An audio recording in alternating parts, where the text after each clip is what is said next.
Hello बच्चों, let's see this question. इस question में आप लोगों से कहा गया है explain the term copolymerization and give two example. तो अगर मैं यहाँ पर बात करूँ आप लोगों से, अगर मैं यहाँ पर आपसे बात करूँ कि कोपॉलीमराइजेशन किसे कहते हैं, तो कोपॉलीमराइजेशन बेटा ऐसी पॉलीमराइजेशन प्रोसेस होता है जिसमें दो डिफरेंट मोनोमर यूनिट्स आपस में कंबाइंड होती हैं और कुछ बाय प्रोडक्ट के मॉलिक्यूल जैसे वाटर, अल्कोहल, ये सब क्या हो जाते हैं बेटा, इसमें से एलिमिनेट हो जाते हैं और इस प्रोसेस को हम लोग क्या बोल देते हैं बेटा, कोपॉलीमराइजेशन यहाँ पर बोल देते हैं। अगर मैं यहाँ पर बात करूं आप लोगों से, ध्यान से देखिएगा, कोपॉलीमराइजेशन के बारे में अगर मैं यहाँ पर बात करता हूं तो क्या लिख सकता हूं, देखिए कोपॉलीमराइजेशन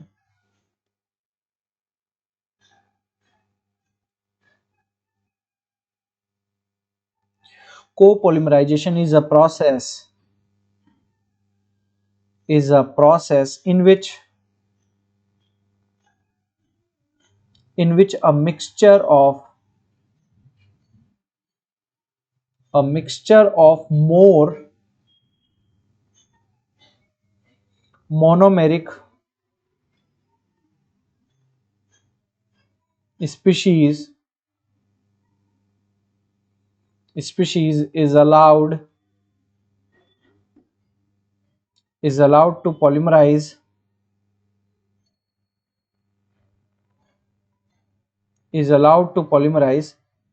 ठीक है। द कोपॉलीमराइजेशन कंटेन द कोपॉलीमर इसको ऐसे लिखते हैं, the copolymer contain more than one monomer unit, more than one monomer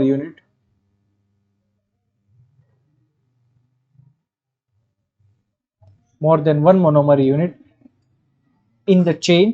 ठीक है, इसको लिख सकते हैं हम। ठीक है, और अगर मैं यहाँ पर आप लोगों को एग्जांपल देना चाहूं, जैसे एग्जांपल हो सकता है बेटा नाइलॉन 66, तो क्या हो सकता है यहाँ पर एग्जांपल, ध्यान से देखिएगा, NCH2 double bond CH double bond CH2, इसको बोला जाता है बेटा आप लोग पास 1,3 ब्यूटाडाइइन 1,3 ब्यूटा डाइइन, यहां पर हम लोगों को बोला जाता है 1,3 ब्यूटाडाइइन।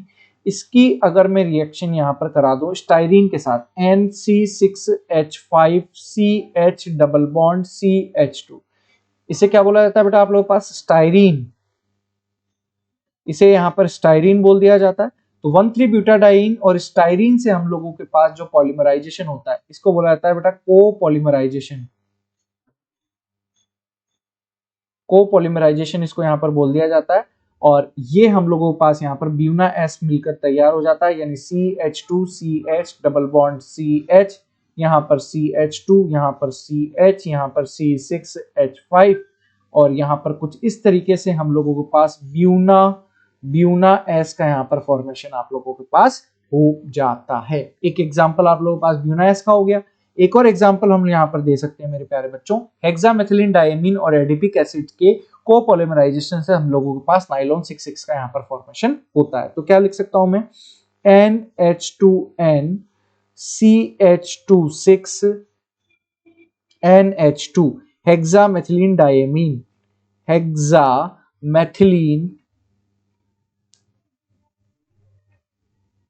हेक्सामेथिलीन डायमीन,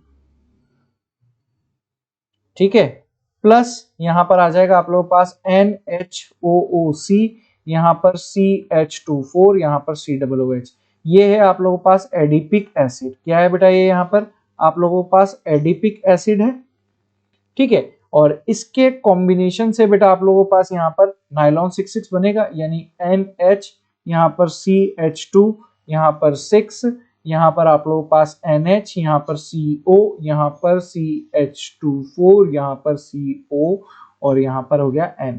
ये बन गया बेटा आप लोगों के पास नाइलॉन 66 का यहाँ पर आप लोगों के पास फॉर्मेशन हो गया। और ये क्या होता है बेटा आप लोगों के पास यहाँ पर कोपॉलीमराइजेशन का यहाँ पर एग्जांपल होता है। यहाँ से भी H2 निकलेगा एलिमिनेट होकर बेटा। ठीक है, तो ये चीज थी बेटा आप लोगों के पास। तो ये कोपॉलीमराइजेशन के आप लोगों के पास एग्जांपल थे। तो ये था मेरे प्यारे बच्चों आपके क्वेश्चन का आंसर और मैं उम्मीद करूंगा कि आप लोग इस आंसर के साथ बेटा कनेक्ट कर पा रहे होंगे। So all the very best बच्चों।